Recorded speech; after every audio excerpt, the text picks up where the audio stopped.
enjoys the comfort of a stable home and supportive parents. His only worries revolving around exams and leisure. While Michael, the son of a poor fisherman, wakes each day to hardship, with an ailing mother and father struggling to provide. He is forced to trade his school books for a basket of fish selling at the market to help his family survive. Through the programs Help the Community's Compassion, Michael's return to school and eventually fulfilled the dreams he once set aside. His journey becomes a statement to how genuine government action and social empathy can bridge between privilege and poverty. Ascenso Misamis Occidental, building dreams, empowering families, transforming lives.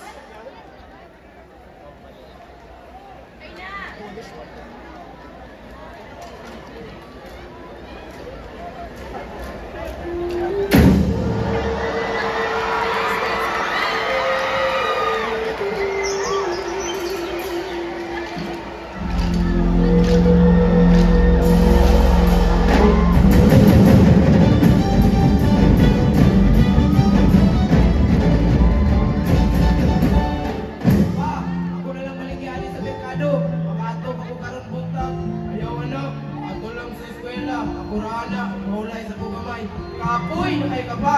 Ako na lang. Michael, ibang klase. Pwede rin ako niya ba? Pero ang gutom, dili. Dili utang ikaw ang magato sa niya na. Bitang tanan man pa. Tinabakay lang ng pirme. Isda, isda.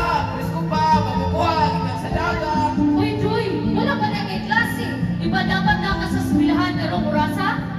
Mama, kung mama kay masakiton. Hindi ako papa. Kapoy, nakay kitang sa dagat. Gusto lang kumutapang sa usang adlaw, sa malangay, sa klase. Mayong ka nga ng